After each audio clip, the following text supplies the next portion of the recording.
Have you ever dreamed of a wedding, only to watch it all shatter in a single heartbeat, right at the very moment it was supposed to be the most beautiful day of your life?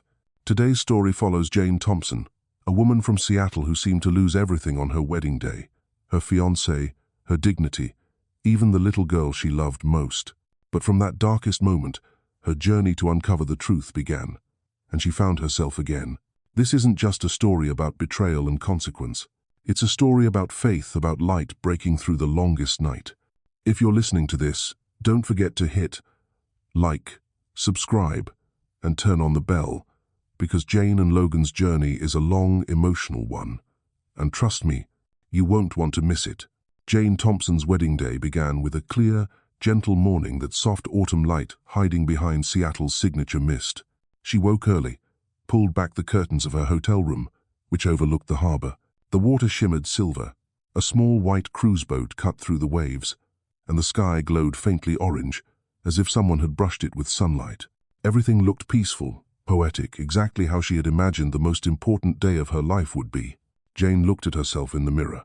The white A-line dress she'd chosen 6 months ago was simple, pure, and quietly elegant, just like her. She took a deep breath, trying to steady her heart. 15 years in publishing had taught her how to control her emotions, but today, no editorials could save her from the trembling in her chest. "Are you ready?" Opal's voice came from behind the door, sweet as honey. Jane smiled, looked in the mirror one last time. "Come in." The door opened, and Opal stepped inside her half-sister, young and beautiful, her champagne bridesmaid dress glinting softly in the morning light. She came closer and hugged Jane gently.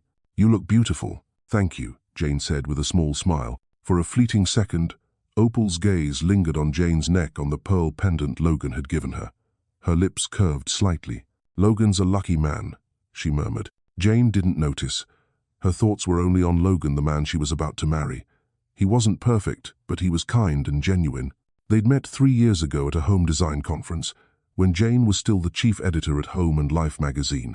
Logan had come for an interview, shy and smiling, with paint still on his hands. From that moment, she'd felt something honest in him, something real, unlike the calculated men she'd known before. By noon, the car carried her to St. Mary's Church, the old cathedral on Queen Anne Hill, its stained glass windows glowing blue and violet, its bronze bell echoing across the city. Guests filled the pews. Thea, her stepmother, sat in the front row, wearing a polished smile. Logan stood beside the priest, in a black suit and silver tie, his eyes warm as ever. When Jane walked in, everyone rose. The organ played softly, like a breath.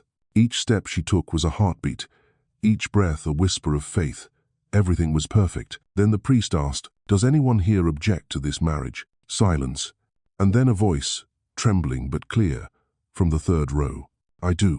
The whole church turned. Opal stood, pale, her hand shaking as it rested on her stomach. "I'm sorry, but I'm pregnant with Logan's child." The air froze. For a long, suffocating moment, Jane couldn't understand the words. Whispers erupted all around. Someone gasped. Thea stood up. "Opal, what are you saying?" But there was a flicker of satisfaction in her eyes she couldn't quite hide. Logan's face went white. He stepped forward. "Opal, don't." But it was too late. Jane looked at him. For 1 second, she wanted to believe it was a joke.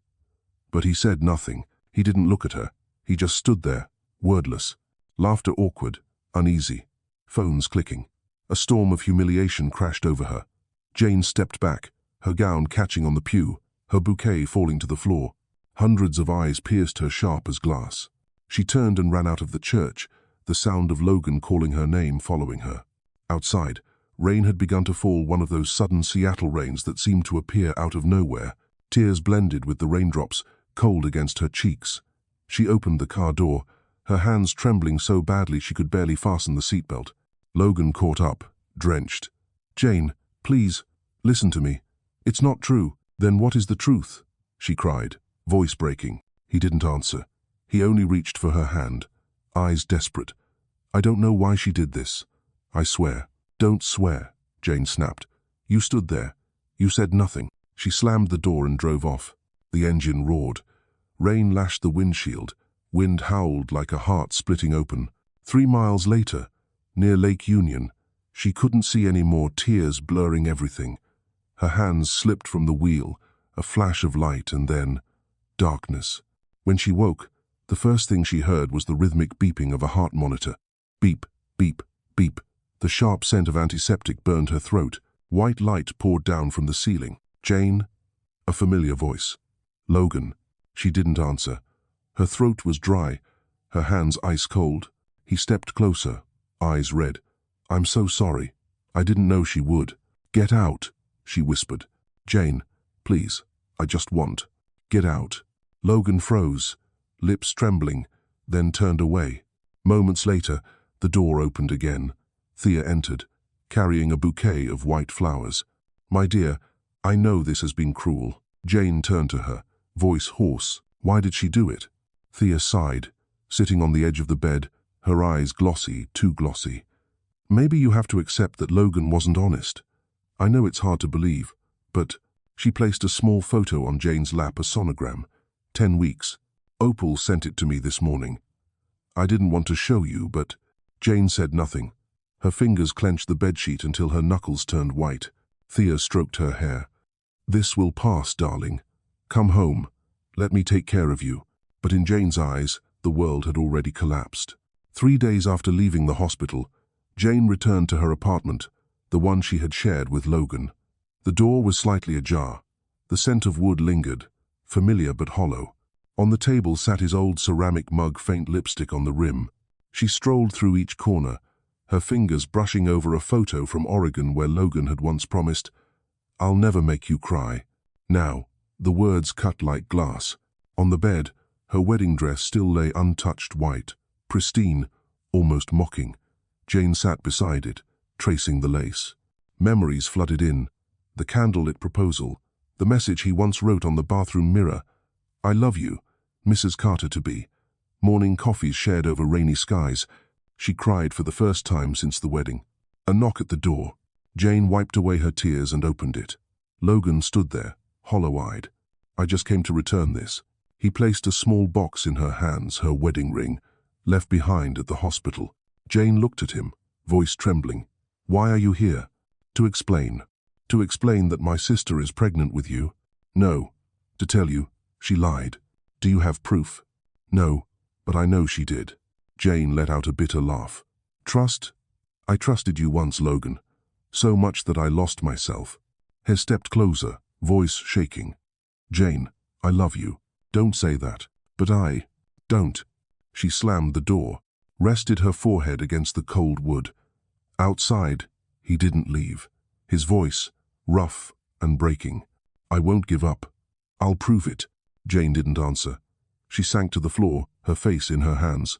That night, she dreamed she was back in the church, her white dress heavy with rain, candlelight melting into memory, and through the echoing hall, she heard Opal's voice again. "I'm pregnant with Logan." Over and over, until it became unbearable. When morning came, Jane woke with a decision. She would leave Seattle. She couldn't stay, not in this house, not with these ghosts. She needed air, silence. On the table, she left her ring and a note. "I don't believe you anymore. Please don't look for me." The door closed softly behind her. A new chapter began, one of loss, of wounds still unnamed. Outside, the rain kept falling. But this time, Jane didn't run from it. She let it soak through her hair, her shoulders, her skin, because in that cold, she finally knew she was still alive. The old rental car sped through the thick Washington fog, its headlights cutting faint beams across the wet I-90 highway. Rain misted the windshield, wind howled through the pines, and a slow country song played on the radio, echoing the heaviness inside Jane's chest. It had been 3 days since she'd left that note for Logan. 3 days without a call, without a knock on the door, without a single message. She knew he'd be looking for her, but she didn't want to be found. Not out of anger, but exhaustion. The kind that makes you wish you could disappear from the world, from every lie that can twist a life with just one sentence. When the car crossed the bridge over Lake Crescent, the fog began to thin, revealing the vast, grey-silver lake that stretched toward the horizon. On the far shore stood a small weathered cottage, the one her father had repurchased in the 82nds. As a child, Jane had spent summers there roasting marshmallows by the fire, listening to her father's stories on rainy nights. After he passed, the house had been left to rot. Now, it was the only place untouched by betrayal, a memory unbroken. Jane parked and stepped out. The air was cold, damp, heavy with the scent of pine and soil. The wooden door creaked open, and dust billowed into the dim light. Sunlight filtered weakly through cracked windows, falling over sheets draped across old furniture. She pulled the covers off and brushed her hand over the worn table. Everything looked frozen in time, as if the world had forgotten how to move. On the wall still hung a photo, her father with his arm around a 7-year-old Jane, both smiling. She touched the glass gently.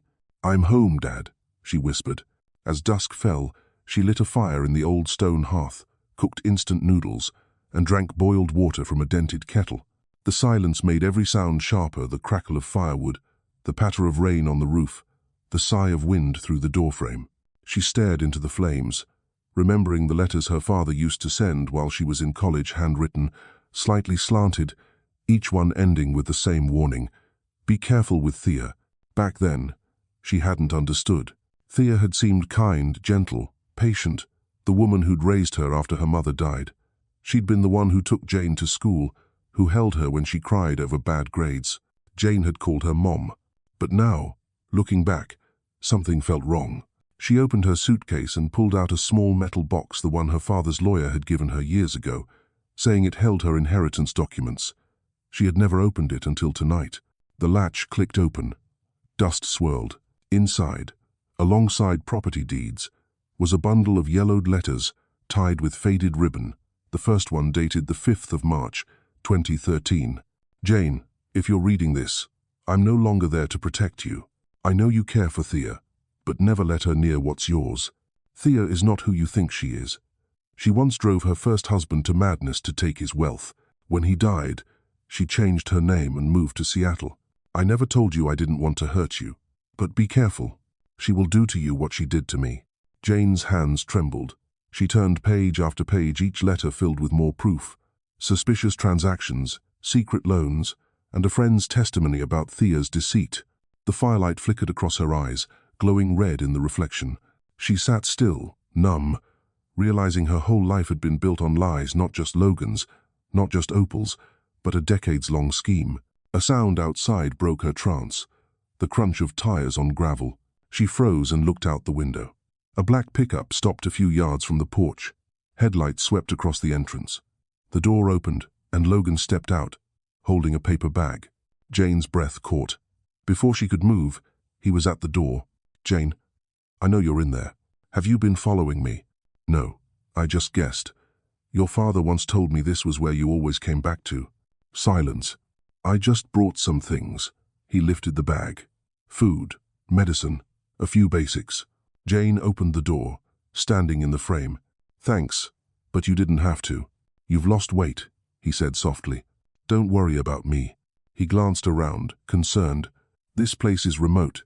You shouldn't be here alone." "You don't need to worry. I still will." She turned away. "I don't trust you anymore, Logan. You should go." He nodded, set the bag down. "I understand, but if anything happens, call me." He walked away, his figure fading into the rain. When the sound of his truck disappeared, Jane sat on the porch, clutching the bag. Inside, among cans of soup and granola bars, was a small folded note. "I still believe in you." The wind carried the scent of pine and rain. Jane looked at the note, and tears slipped quietly down her face, lost in the sound of the storm. The next morning, she woke early. The fog had lifted.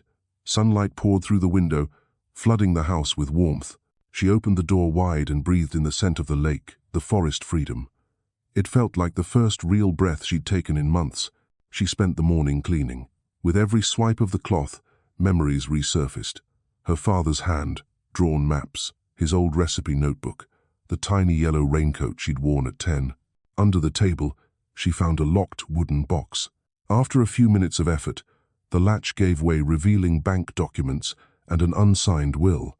It read, "All assets, including this property and my shares in the family company, belong to Jane Thompson." Jane sat in silence. Now she understood why Thea had always kept her dependent, because independence meant losing control. That afternoon, she sat on the porch with a cup of coffee, Lake Crescent shimmered calmly, birds calling in the distance, wind sighing through the pines. The water mirrored the drifting clouds, peace, the kind that made you forget the chaos waiting beyond the trees. She thought of Logan, of his eyes when he said, "I still believe in you." Maybe he really didn't know. Perhaps he was just another pawn in Thea's game. But once trust is broken, how do you put it back together? As the sun dipped behind the ridge, a knock came at the door. Jane startled. She opened it, not Logan this time, but a local mailman. "Miss Thompson, package from Seattle." She took it. A large envelope. The sender, Opal Reeves. Her heart pounded. Inside was a single page, neatly written, "Sister, you win. He chose you, but he'll regret it. Trust me." Nothing else. Just those cold, perfect words. Jane crushed the paper and threw it into the fire. The flames flared, their reflection dancing on her face. No more tears, only resolve. She picked up her phone and scrolled through her father's papers again. One name caught her eye. Jeffrey Lane, private attorney. She remembered his words at the funeral. "If anything ever happens, call me." She dialed. Jeffrey Lane speaking. "Hello, this is Jane Thompson. I found my father's will." "You found it? I thought it was taken." "Darken?" "Yes. A week after the funeral, Mrs. Thea came to my office asking for a copy. I refused, but the next day, it disappeared from the files." Jane's pulse quickened. "Do you have a backup?" "I kept one. I can send it to you tomorrow." "Please do." When she hung up, her heart was racing, not from fear, but from clarity. That night, she sat at her desk, opened her laptop, and searched Thea Reeves online. The first result made her blood run cold. And one 80-year-old news article from Oregon, a woman named Thea Miles, suspected in her husband's death, though never charged. The photo was grainy, but the face, it was her. Jane leaned back in her chair, breath shaking. The pieces were falling into place. Outside, rain started again, soft and steady. She turned toward the window, headlights flashing briefly on the road. This time, she wasn't afraid. If it were Logan, she would tell him everything. If it was Thea, she was ready. The door opened. It was Logan, drenched, holding a coat and a few cans of soup. "I figured you haven't eaten all day." Jane said nothing, just looked at him. "You got Opal's letter, didn't you?" he asked. She froze. "How do you know?" "She posted it online. Said you stole her fiancé. The comments are brutal." Jane let out a faint, weary smile. "I've got nothing left to lose now." "No," he said softly. "You still have yourself." His voice was low, rough from the rain. For a long moment, Jane said nothing, then finally nodded. "Come in, Logan." He hesitated, then stepped inside. In the warm glow of the fire, they sat across from each other, silent. Neither spoke. Outside, rain drummed on the porch, and between them hung something fragile, uncertain. Not forgiveness, but maybe the beginning of trust, returning. That morning, Jane woke to the sound of rain drumming against the tin roof. Winter rain in Washington was heavy, steady, endless, as if the sky itself was tired of holding back everything unsaid. In the small cottage by Crescent Lake, she sat by the window, a cup of tea warming her hands, her gaze lost in the mist above the water. No calls, no messages, no one left who remembered to ask if she was okay. Only wind, only rain tracing lines down the glass. She thought she had finally found peace until a knock broke the silence. A middle-aged man in a raincoat stood on the porch, holding a pale yellow envelope. "Miss Jane Thompson?" "Yes, that's me." "Court summons from King County. Custody hearing." Jane froze. "I'm sorry, what did you say?" "The child's name is Gracelyn Thompson. Plaintiff, Opal Reeves." Her hand went limp. The envelope slipped from her grasp, landing in the puddle at her feet. Gracelyn, the baby she had adopted at 2 months old. Her entire world. The one thing that had kept her believing in love, in goodness.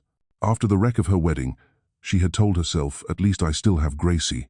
But now, even her child was being taken away. She sank to the floor, watching the ink bleed through the wet paper. In her mind, she heard Opal's voice, soft, sweet, venomous. "He chose you, but he'll regret it. Trust me." 2 weeks later, Jane drove back to Seattle, the court documents strapped beside her like a weight she couldn't shake off. The city looked the same, gray, crowded, damp, but to her, every street, every building now felt like a witness to her downfall. The King County Courthouse stood tall in the heart of downtown, glass walls reflecting the overcast sky. Inside, the air smelled of coffee, rain, and paperwork. Jane sat waiting in the corridor beside her appointed attorney, a young woman named Emily Foster, slender, composed, with clear, steady eyes.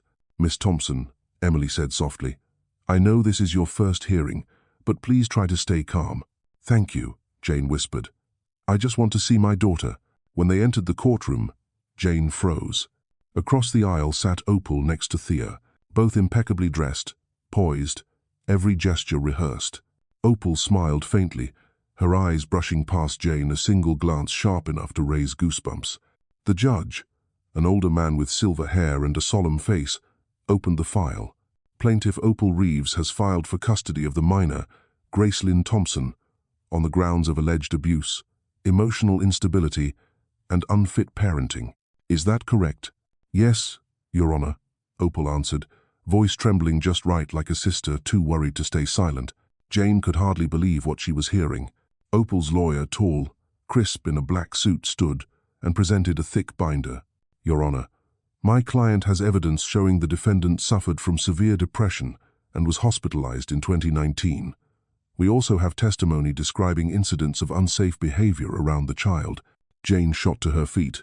"That's a lie. I was never hospitalized. It was exhaustion after my father's death." The judge tapped his gavel. "Miss Thompson, please remain calm." Emily gently touched her arm, whispering, "Let me handle this." Jane sat down, trembling. Across the room, Thea met her eyes and smiled, that quiet, poisonous smile of victory. Behind them, Logan sat in the back row, silent. He hadn't been called to testify, but he came anyway. When their eyes met, Jane saw the helplessness in his.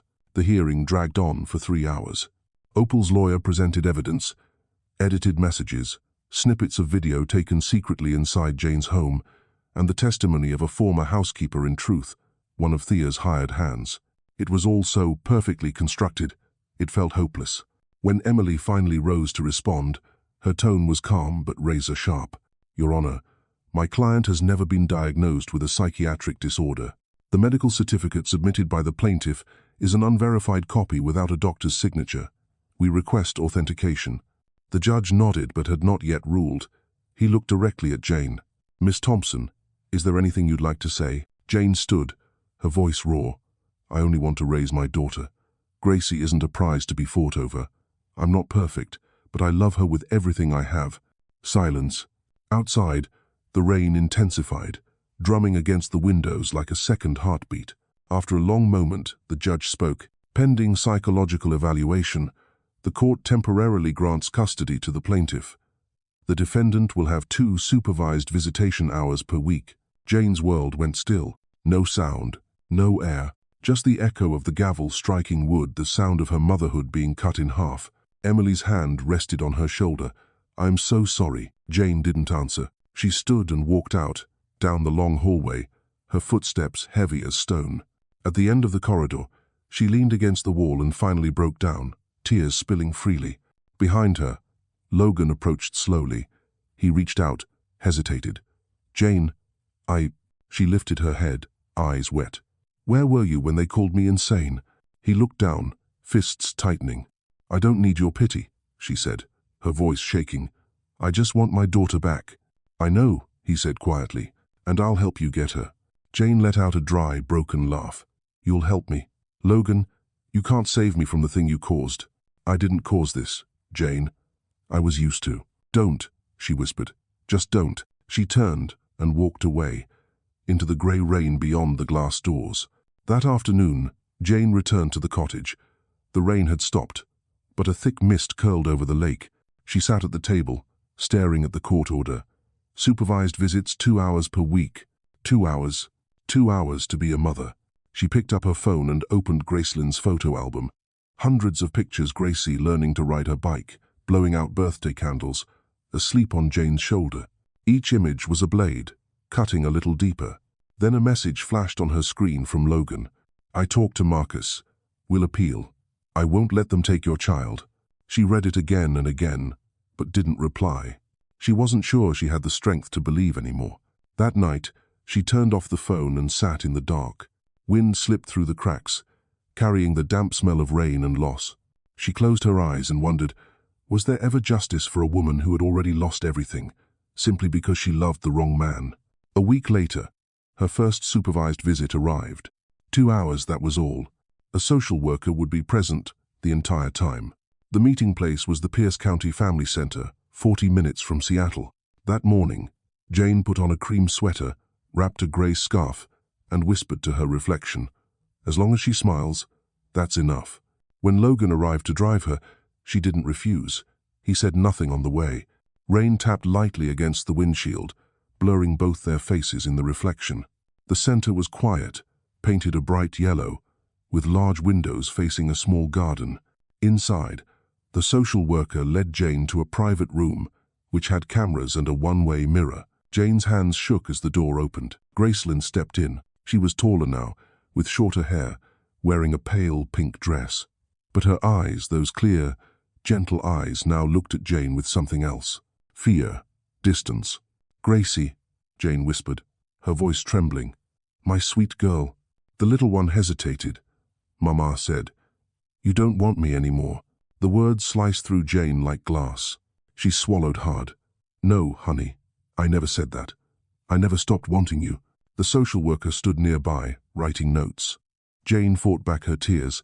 From her bag, she took out a small teddy bear, the one Gracie had slept with every night. "Do you remember him?" Gracie's eyes flickered. She nodded slowly. "His name is Benny." "That's right," Jane smiled through tears. "Benny's missed you." Minutes passed. Gracie started talking more about her new school, the pink room Opal decorated for her. Jane listened, smiling, even as her heart broke with every word. Then the social worker said, 5 minutes left. Jane took her daughter's hand. "Gracie, I know you're little, but I need you to remember something." "What is it?" "That no matter what anyone says, Mommy loves you. Always." Gracie's eyes shimmered. She nodded. "I know." When the time was up, Jane let go. As the girl walked to the door, she turned and whispered, "You'll come back, right?" Jane smiled through her tears. "I will." The door closed. Jane sank into the chair, her body shaking as tears finally broke free. Outside, Logan was waiting in the car. He didn't speak, just opened the door for her. They drove in silence. Halfway back to Crescent Lake, Jane suddenly broke down. "Logan, I can't do this anymore. They're turning her into someone else. They're erasing me from her memories." He stopped the car and took her hand. "We'll prove everything, Jane. I swear." "Are you sure?" "I've never been more sure of anything." She looked at him, and for the first time in months, she saw a faint light in his eyes. The same light she had once believed in. Maybe that was what she needed, one more fragile piece of faith. Jane wiped her tears. "All right, then we start over." Outside, the sky began to clear gray, softening into pale gold. The lake reflected the light, still and quiet, like a breath after the storm. 3 days after the first supervised visit, Jane could barely sleep. Every time she closed her eyes, she saw Gracelyn behind that pane of glass, the timid look, the fragile voice. "Mama said, you don't want me anymore." The words echoed endlessly, carved into her mind like something that refused to heal. That morning, the lake was wrapped in fog. Pale silver light filtered through the pines, falling across the white curtains of the cottage. Jane sat at the table, a thick file of papers spread before her. Logan had sent new documents, evidence, he said, that Thea might have forged her medical records. She read page after page, underlining and connecting the dots. Each time she spotted another coincidence, her heart raced faster. The doctor who signed the depression report once worked at a clinic partly owned by Thea.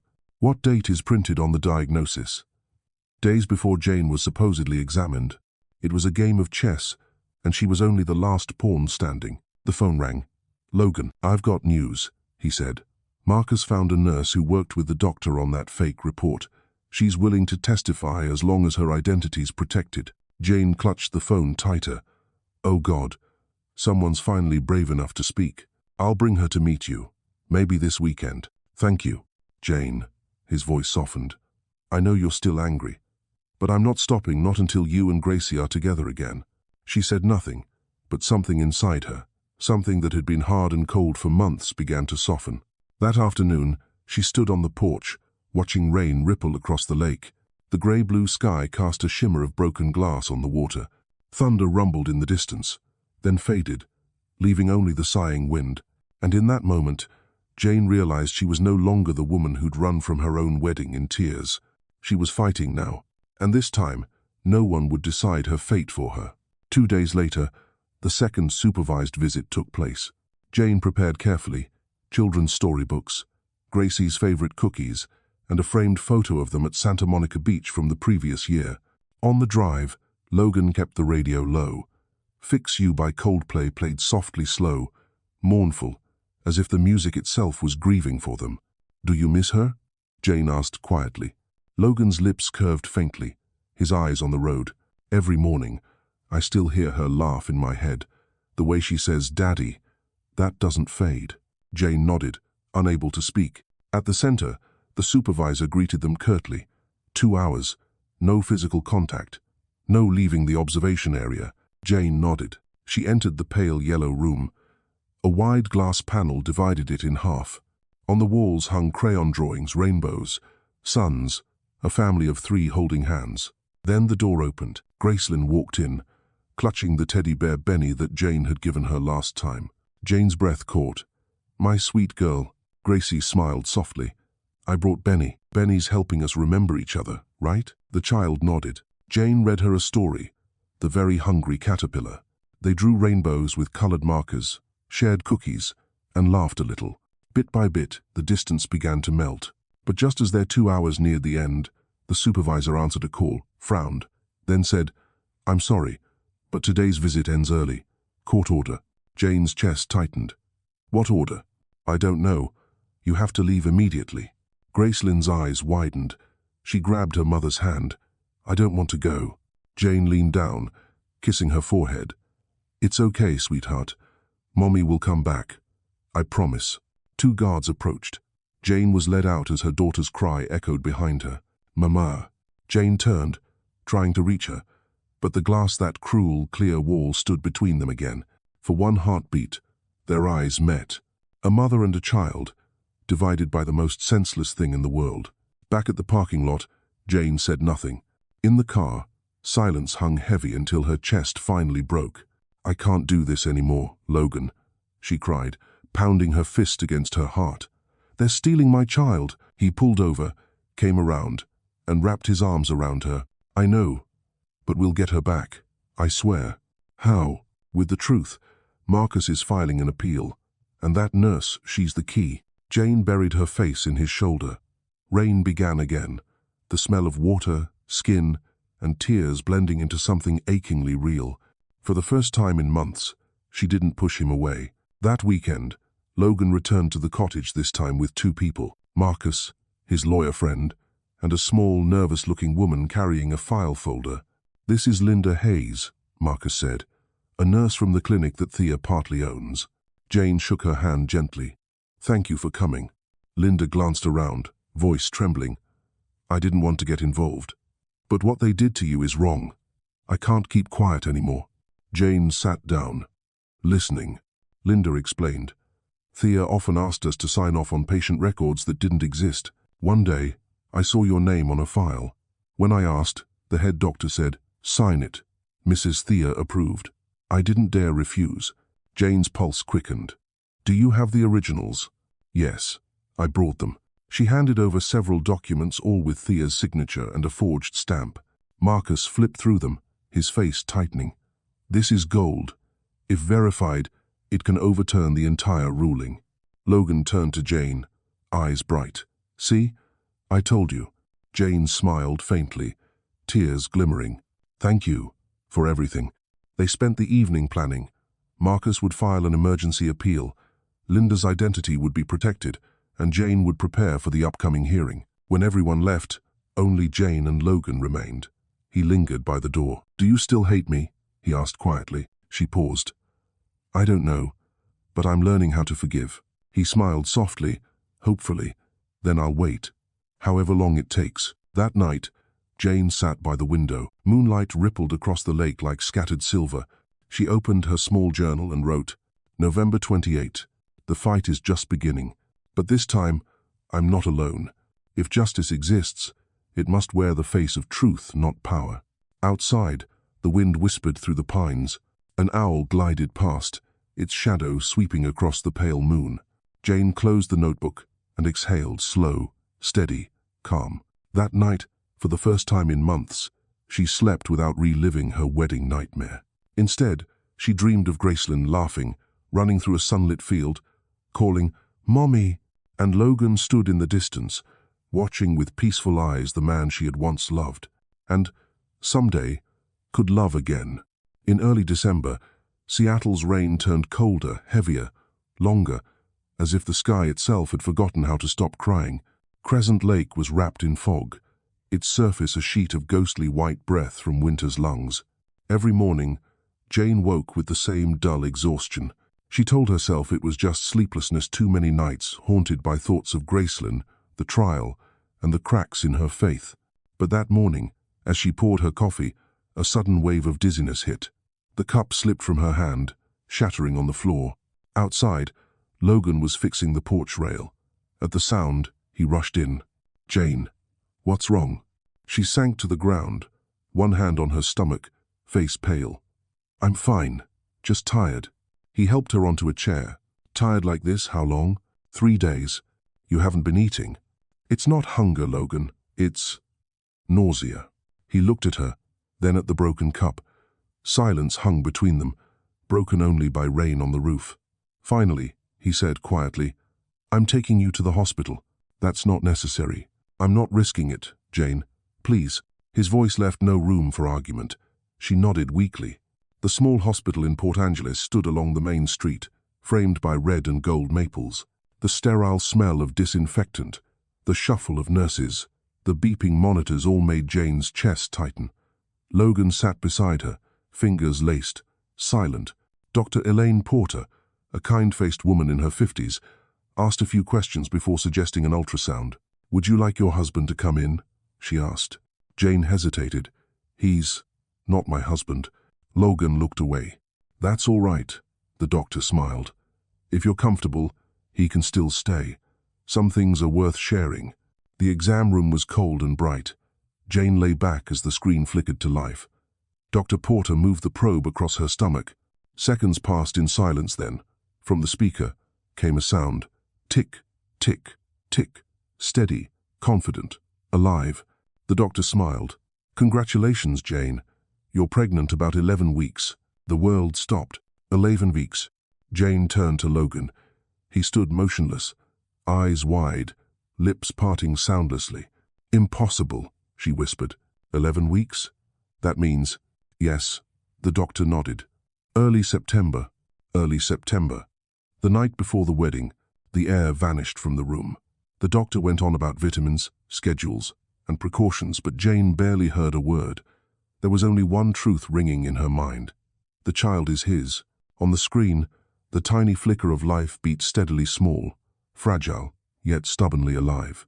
A heart born in the midst of storms and lies and broken love. Tears filled her eyes. Logan reached out, gently touching her hand. "Jane, don't," she whispered. "Please, not yet." They left the hospital in silence. Outside, the first snow of the season was falling. Logan opened the car door and buckled her seatbelt with trembling hands. Neither spoke during the drive. When they finally pulled up to the cottage, Jane broke the quiet. "Do you remember the night before the wedding?" He nodded, staring through the windshield. "Every second. You cried because the florist was late. And then we." She paused, voice barely a whisper. "We were together that night. You'll never forget it." Jane looked straight at him. "This child is yours." Logan gripped the wheel, eyes glistening. He opened his mouth to speak, but she raised a hand. "I don't want promises. I want the truth. Then I'll prove it." "How?" "By forcing them to take a DNA test. If Opal were really pregnant, we'd know." Jane turned toward the window. Snow blanketed the lake in silence. "I don't know if I have the strength to hope anymore." "You don't have to hope," he said. "Just let me fight." His words lingered in the car, low, steady, like a vow. That night, Jane sat awake, one hand resting over her stomach. For the first time, she felt something, a faint rhythm deep inside, the heartbeat of a life quietly growing. Outside, snow thickened under the pale moonlight, turning the world white and weightless. Jane whispered, "Little one, I don't know why you've come to me in all this wreckage, but I promise I'll protect you, even if I have to fight the whole world." The next morning, Logan returned with a stack of papers, Marcus's draft for a DNA request. "I've sent it to Opal. She can't refuse.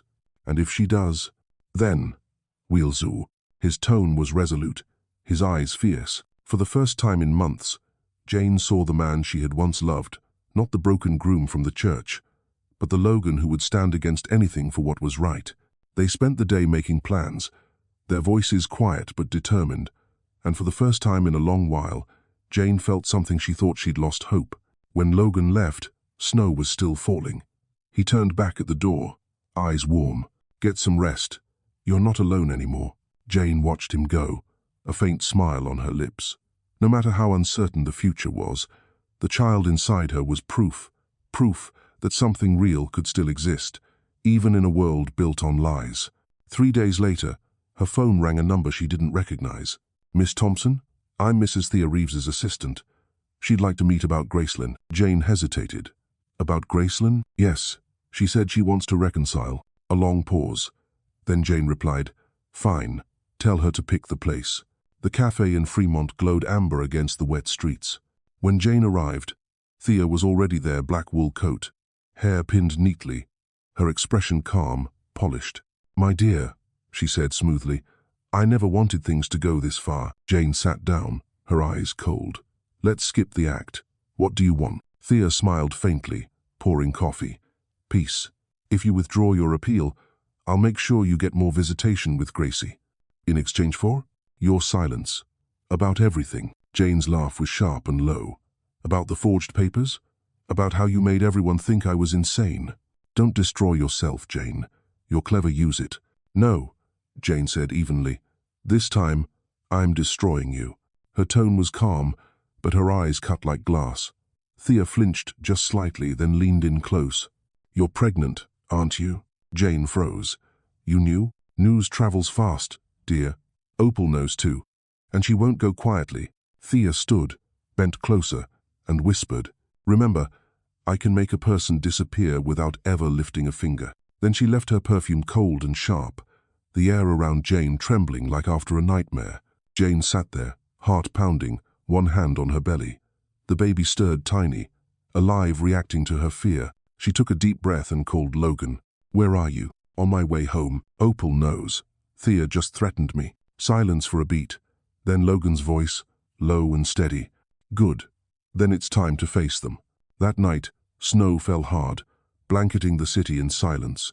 Logan drove into Seattle, toward Thea and Opal's penthouse. Jane called him 3 times. No answer. She stood by the cottage window, watching the snow swirl under the moonlight, her heart heavy with dread. Near midnight, her phone buzzed. "Marcus." "Jane, Logan's there. He says he's demanding the DNA test tonight." "Oh God, he went alone?" "Don't worry. I've called the police just in case." Jane stood still, both hands on her stomach, heart thundering. Outside, wind swept through the pines, the sound of snow falling like the world holding its breath. She whispered, her voice trembling, "Little one, your father's fighting for us." And for the first time, she truly believed after everything, the truth was finally coming. That night, Seattle was cold and wet. Snow melted on the rooftops, blending with a soft drizzle, wrapping the city in a mist that felt like the breath of a secret it refused to speak.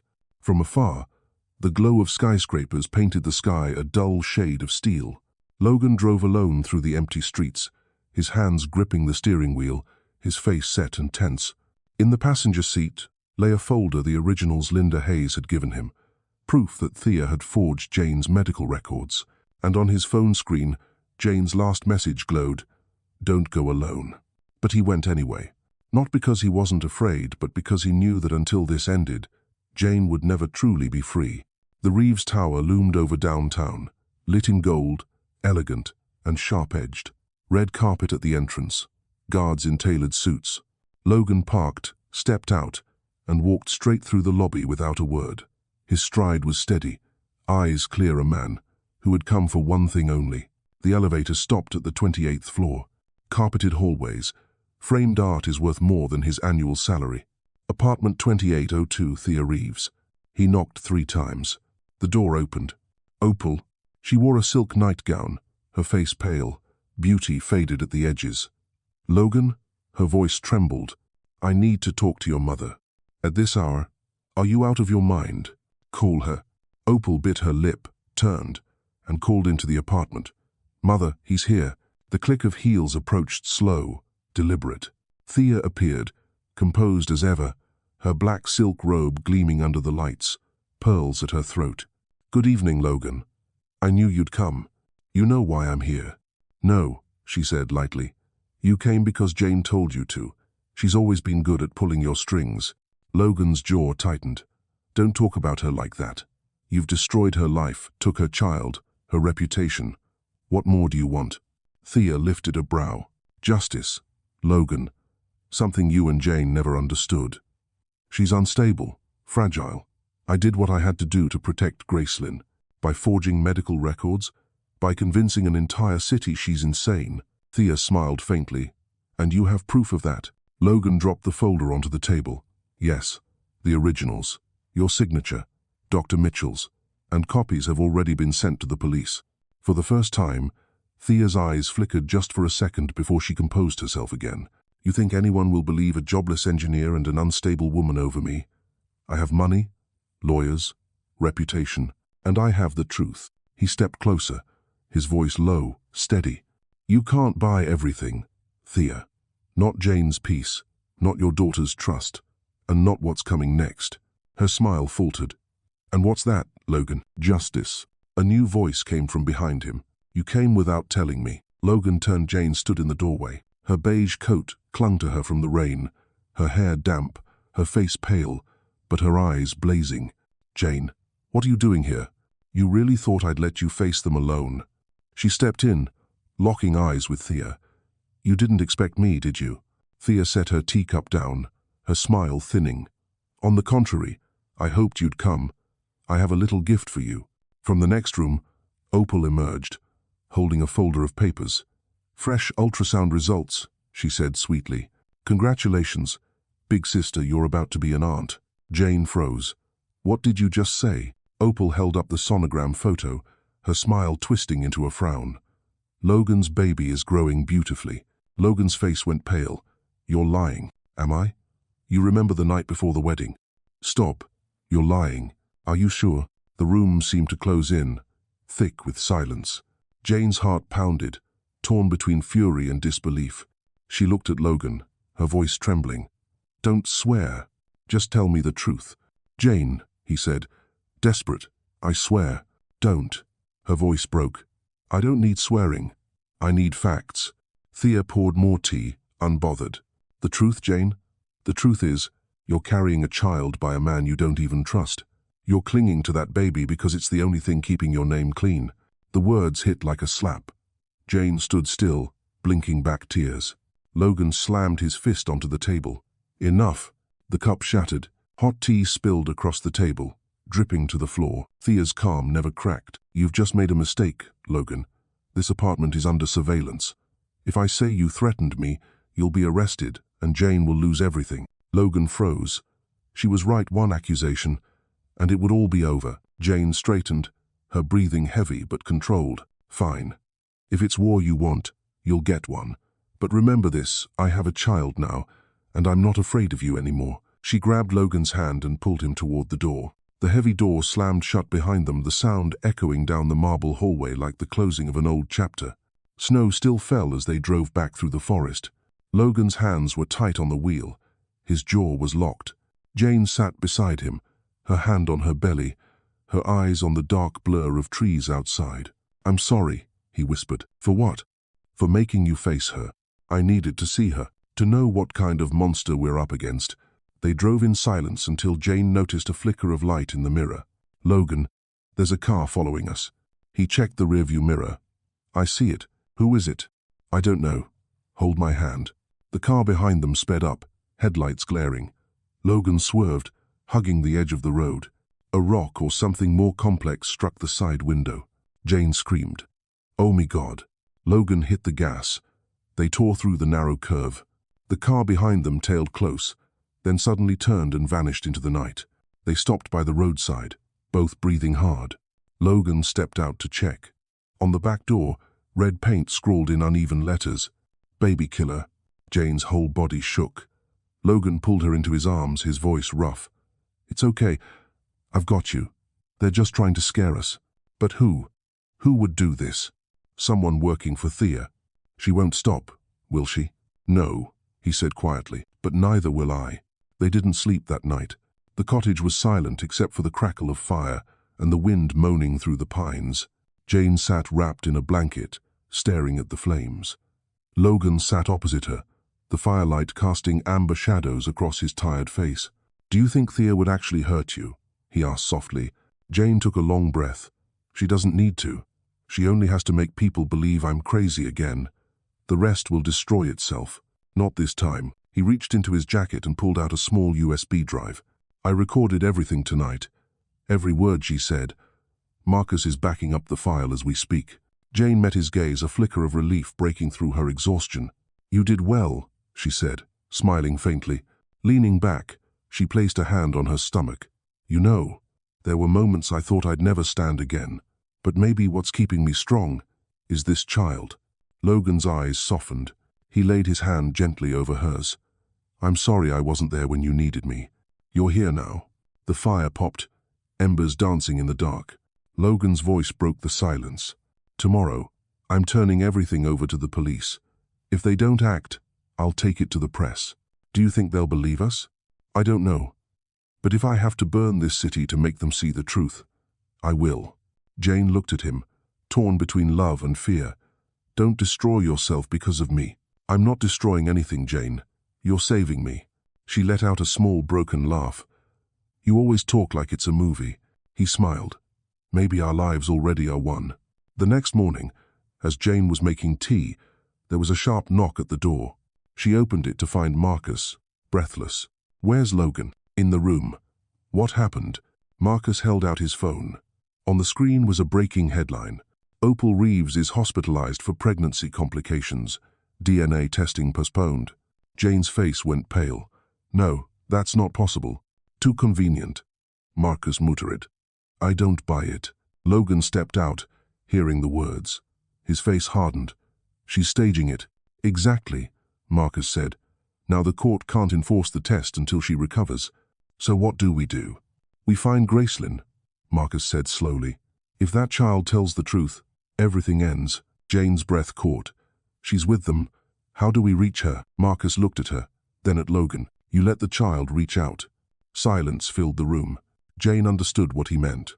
Not everyone could face darkness, but sometimes light came from the most unexpected place. She turned toward the window. Outside, the snow had stopped. The grey sky was breaking apart, and through the mist, a thin ray of sunlight glimmered across the lake. Jane's voice was quiet but resolute. "We'll end this, whatever it takes." Seattle in mid-January was cold enough for breath to turn to smoke. The rain had stopped, replaced by fog and wind, the kind of chill that crept under the skin and hollowed a person out from the inside. Jane sat on the sofa of the cottage, cradling a mug of ginger tea. Across from her, Logan and Marcus pored over the appeal documents. On the table lay a newspaper, its headline screaming, "Social media model Opal Reeves hospitalized after mysterious accident, pregnancy complications reported." Jane read the article repeatedly. Each time, her chest tightened. "Are you sure she's even really pregnant?" she asked hoarsely. Logan looked up. "No one's sure. The police said she can't be contacted."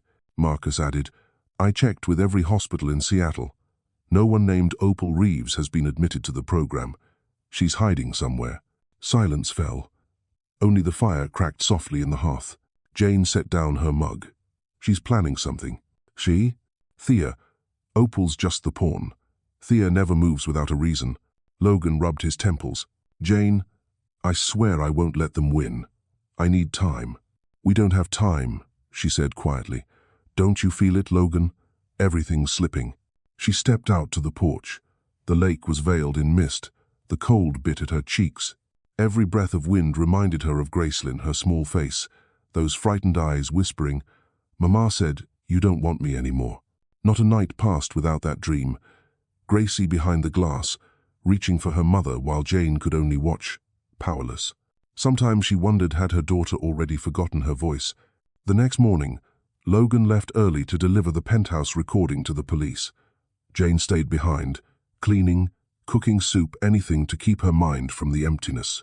Around noon, her phone rang unknown number. Hello? At first, only breathing. Who is this? She asked. Then, a trembling little voice. Mama. Jane froze. Gracie, I'm sorry, Mama. Where are you, sweetheart? He ran away. I'm by the road near Lincoln Park. Her heart stopped. She grabbed her coat and keys and ran. The roads around the lake were empty. The sky was heavy with grey. Please let her be safe, she whispered as she drove. At Lincoln Park, she scanned the parking lot and there, near a payphone, she saw a small figure in a pink coat, curled against the cold. Gracie, she cried, tears spilling. The girl looked up. Mama! Jane ran to her, gathering her into her arms. She felt her child's shivering breath. The smell of rain and hair and life and everything inside her broke open. How did you get out? I waited till she fell asleep. Opal locked the door, but I had a spare key. I had to tell you. Mama, tell me what? Gracie's hands trembled as she pulled a cracked phone from her pocket, its battery barely alive. I recorded them. They were talking in the room. I heard everything. Jane's breath caught. What did you record, baby? Opal said. The baby isn't real. They used pictures from the internet, and Grandma Thea said, as long as Jane loses hers, we win. Jane's tears fell onto her daughter's hair. You did so well, sweetheart. I was scared. Opal saw me listening. She said she'd send me away. Jane gripped her shoulders. No one's taking you anywhere. Not again. She bundled Gracie into the car, wrapped her in a blanket, and called Logan. Come home. Now. I've got Gracie. She recorded everything. A pause. Then his voice, sharp and urgent. Keep her safe. I'm on my way. By the time Logan arrived, snow was falling softly again. Gracie sat in the back seat with a cup of cocoa, exhausted but glowing with a quiet pride. Logan crouched beside her. You did so well, kiddo. Daddy, I missed you. He smiled, eyes wet. I missed you, too. Back at the cottage, Jane charged the broken phone. The moment the screen lit up, the first audio file began to play. Opal's shrill voice filled the room. That ultrasound's too blurry. If anyone asks, say it's week 14. Jane won't know. Then Thea's calm, icy tone. We just need to hold out 2 more months. Her baby might not even survive. Jane trembled. Logan took her hand. Marcus, who had rushed over, stared grimly.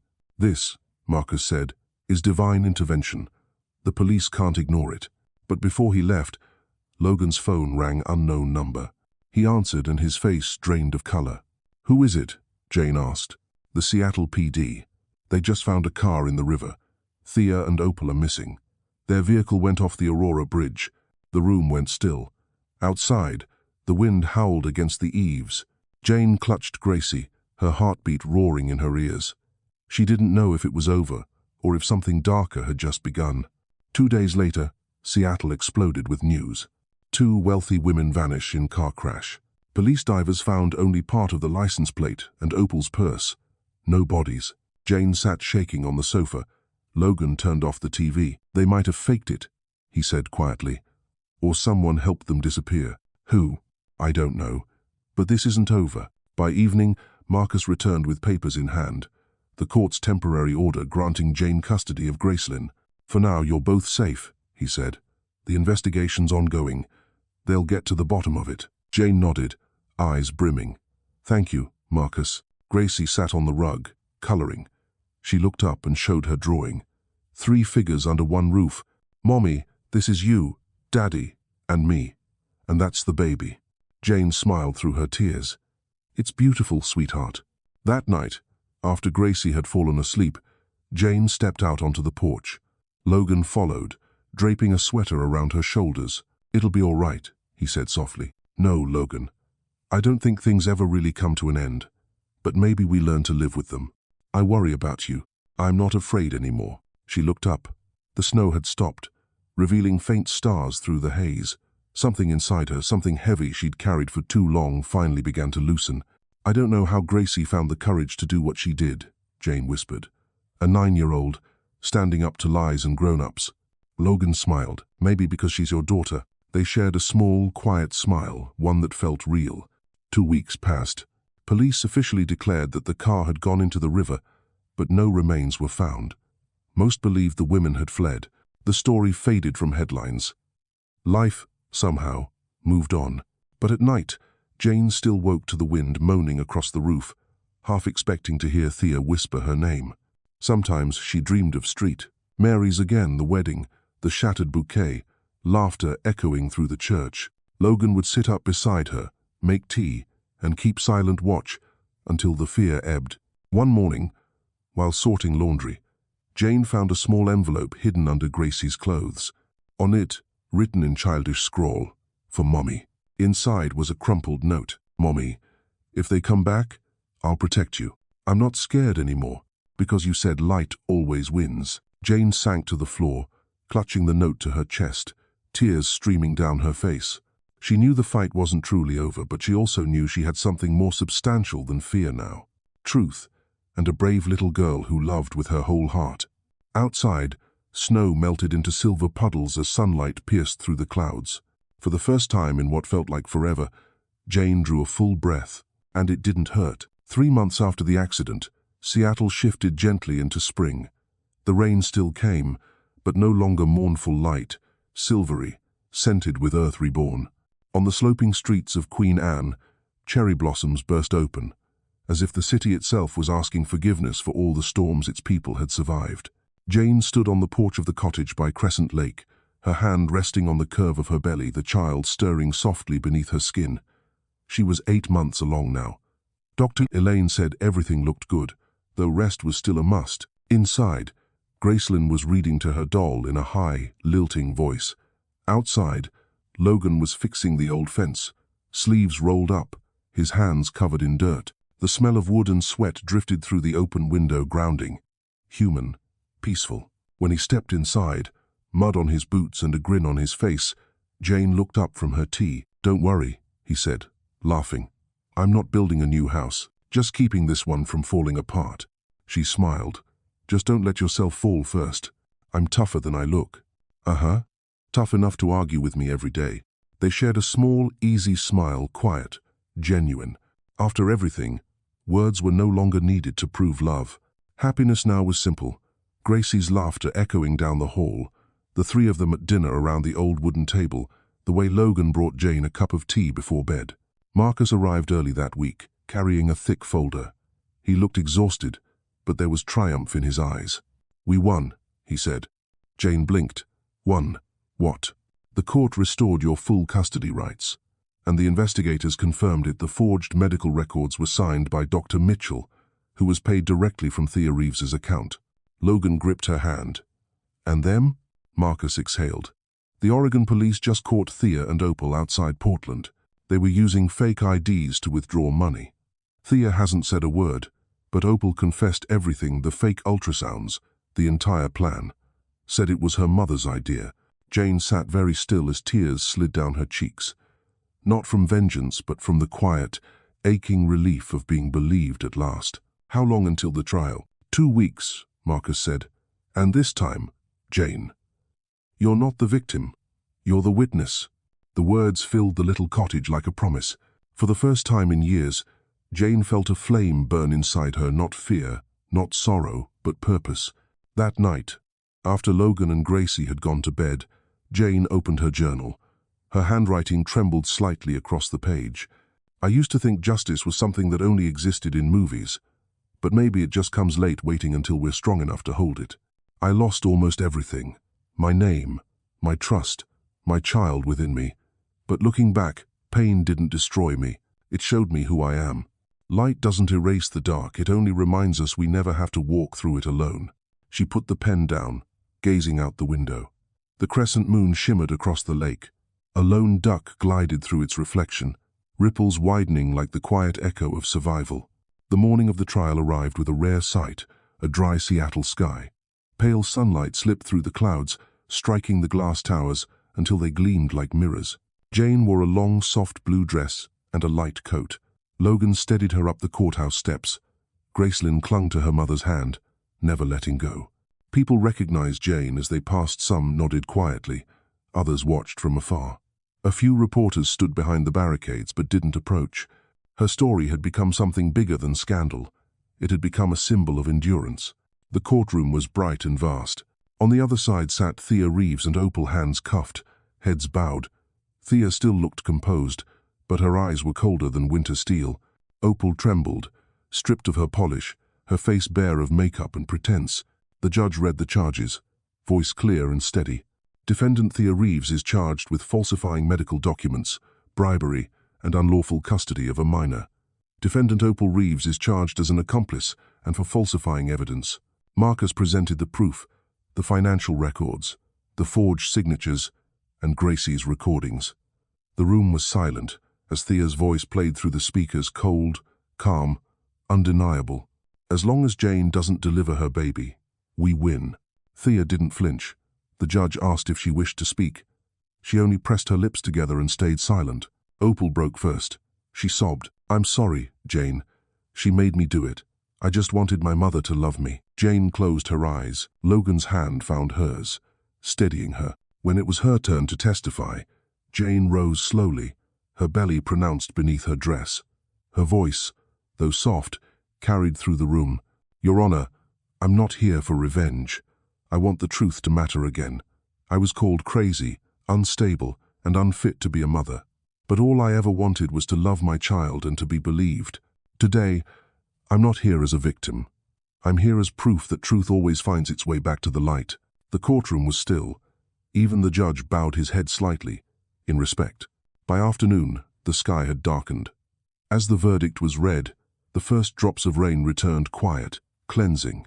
Thea Reeves, 12 years in prison. Opal Reeves, 3 years. Jane didn't move. When Thea passed her on the way out, their eyes met grey on grey.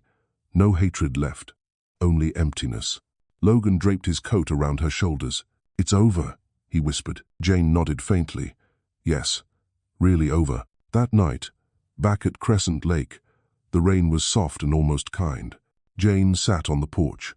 Gracelyn lay across her lap, tracing small circles on her mother's belly. "When the baby's born," Gracie said sleepily, "I'll be a good big sister, okay?" Jane smiled, brushing her daughter's hair. "You already are, sweetheart." Logan stepped out with 2 mugs of warm milk. "Dr. Elaine says the baby might come early. I think someone's eager to meet you." "Or maybe," Jane said softly, "they just want to see if the world's worth waiting for." He sat beside her, hand resting on her stomach. "If it's a girl, what name do you like?" "I don't know. What about you?" "Claire," he said after a moment. "It means light." Jane looked at him, then out toward the lake. In the misty rain, a distant boat light flickered across the water, faint but steady. "The light after the dark," she whispered. "Maybe that's what she'll be." They sat there together, listening to the rain, to the wind through the pines, to the heartbeat of the child waiting to arrive. A rhythm steady and alive, joining theirs, the sound of life beginning again. March returned with its soft, whispering rain. Not the heavy kind that bruised the earth, but the type that breathed quiet, steady like the city itself, was exhaling after holding its pain too long. 3 weeks after the sentencing, Jane began to notice her belly had dropped the sign of an approaching birth. Dr. Elaine smiled gently. 10 days, maybe less. Stay close to home, no heavy lifting. And Jane, if the contractions start, call me right away. Jane nodded, smiling faintly. But somewhere deep inside, she carried a strange, knowing feeling. Not fear, more like the calm before stepping through a long-awaited door. Logan had everything ready, the hospital bag, the papers, even a playlist of soft piano pieces Jane used to love. Gracelyn covered the nursery walls with drawings, her mother, the baby, and a bright moon smiling above 3 stars. "Do you think she really believes it's over?" Logan asked one evening as they sat on the porch. Jane smiled. "Children don't believe in endings. They decide which parts are worth keeping." "And you?" he asked. "What do you keep?" She looked out at the lake, the light. 3 days later, Marcus called. "Jane, I have news. Thea and her lawyer have filed an appeal. The court is granting a fast-track review next week. They're claiming the audio was tampered with. Silence. Logan's voice sharpened. That's insane, Marcus. They confessed. I know. But Thea has changed her statement. She says she was coerced. We need you there, Jane, to defend the evidence. Jane placed a hand on her belly. The baby stirred beneath her palm. I'll go, she said. No, Logan cut in. You're days away from labor. I won't let you. No one gets to let me, she said softly. This is my justice. If they want to take it, they'll have to face me first. Her tone was calm but unshakable. Logan knew better than to argue. He just kissed her forehead and whispered, Then I'll be beside you, whatever happens.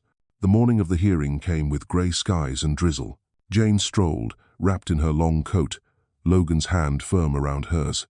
Inside the courtroom, Thea sat waiting, thinner, paler, her features sharper from weeks in custody, but her eyes the same, cold, watchful, unreadable.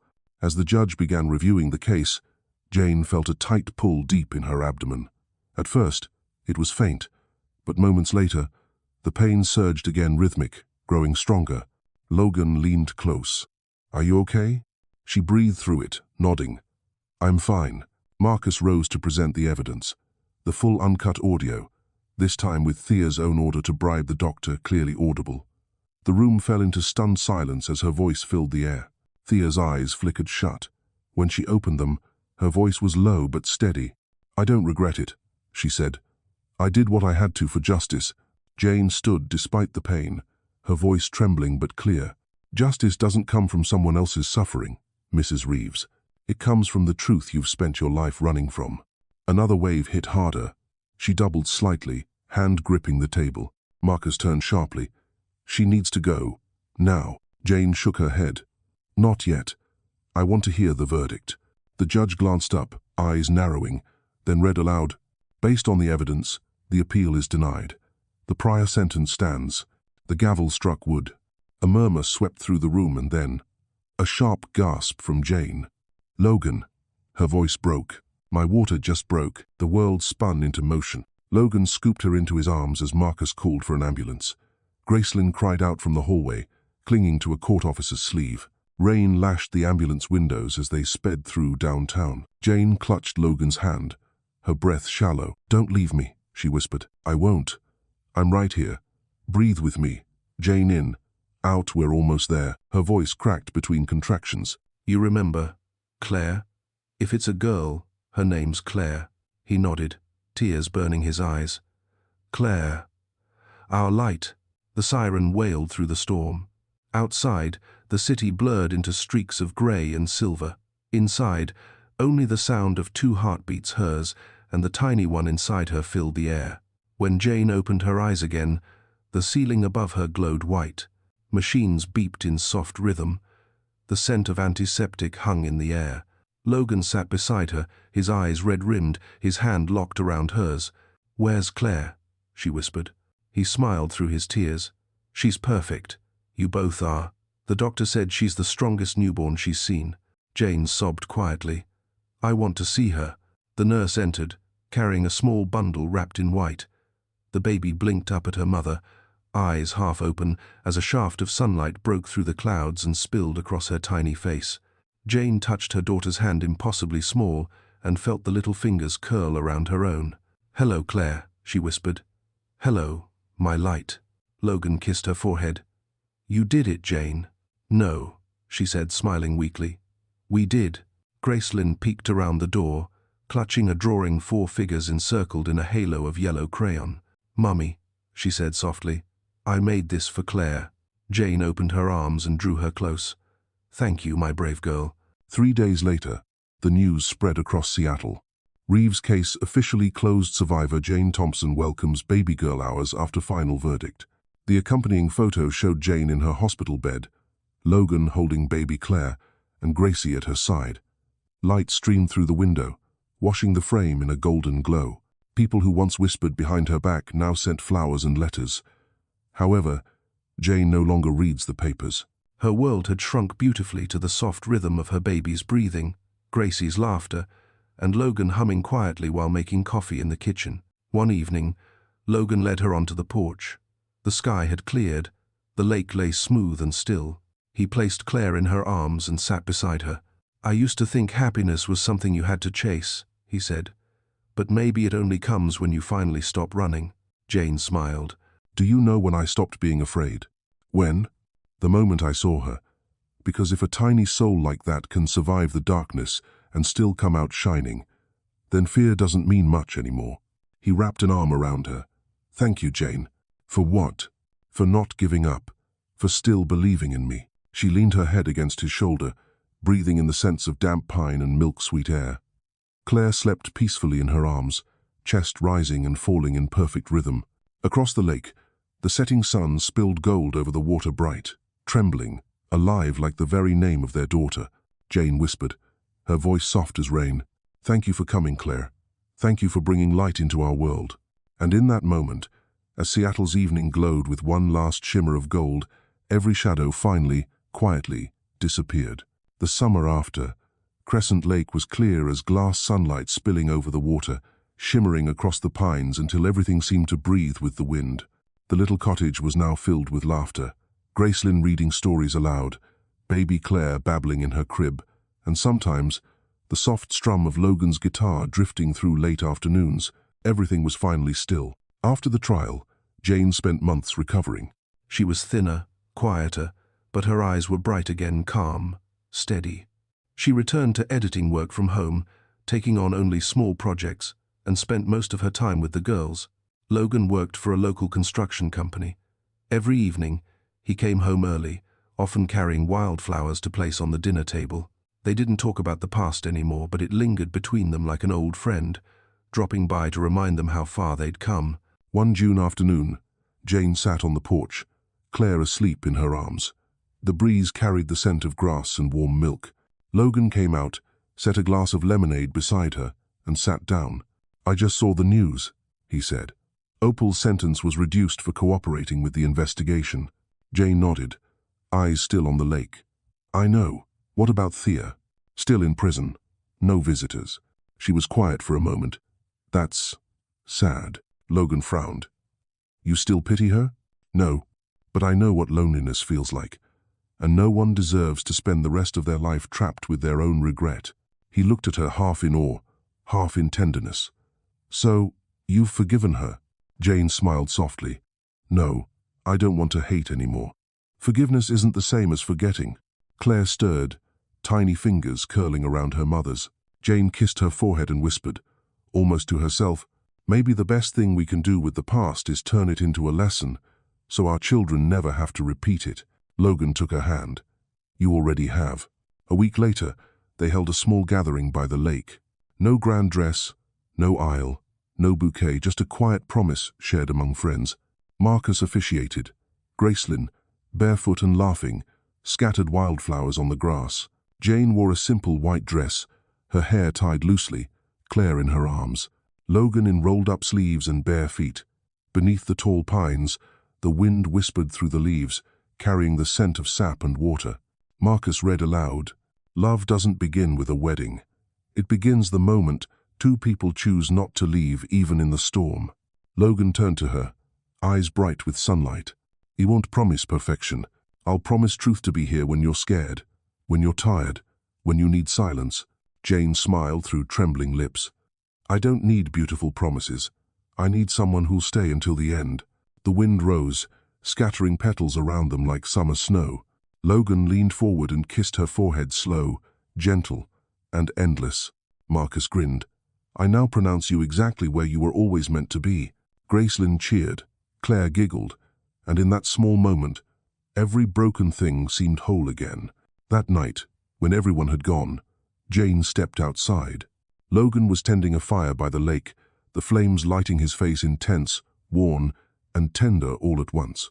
Do you remember the first time we came here? She asked. He smiled. You were crying, holding a cup of cold tea, and you still came back? Because I knew if you could survive that night, you'd become stronger than anyone I'd ever know. Jane laughed softly. You talk like you can see people's futures. I can't, he said. I just saw you. Silence settled. The woods whispered. Crickets sang. Claire slept peacefully in her cradle. Gracie's quiet breathing drifted from inside. Above them, the Seattle sky shimmered with rare, brilliant stars. If Claire ever asks, Jane said after a while, I'll tell her she was born the moment justice was declared, that her light came from everything we endured and survived. Logan smiled. You always find beauty in the pain, because if we don't, we'll never make it through. He kissed her shoulder. I don't know what the future holds, Jane, but if I could choose again, I'd still choose you, even knowing all of it. She turned toward him, eyes wet with quiet joy. That's the kind of thing a person remembers forever. Later that night, they sat by the lake, saying nothing. Only the sound of the rippling water, fireflies drifting through the dark, the scent of wet grass after rain. Jane leaned her head against his shoulder, eyes on the moon. See, she whispered, everything finds its way back to the light. Yeah, he said. Because light never really leaves us. It just waits for the moment we're brave enough to see it again. Jane closed her eyes, smiling. Inside her, there was no more emptiness, only peace. Light as Claire's first breath in this world. Across the lake, the moon stretched into a golden path, touching the edge of their porch. A new chapter had begun, quiet, ordinary, complete, and through the soft evening wind came the voice of the story itself. After all the loss, people still find their way back to each other, not to erase the darkness, but to hold on to the light. Asterisk, asterisk. And so the journey of Jane and Logan comes to a close, from a broken wedding to the day they found each other again, and found themselves in the light of Claire, the child named Light. Thank you for staying until the very end.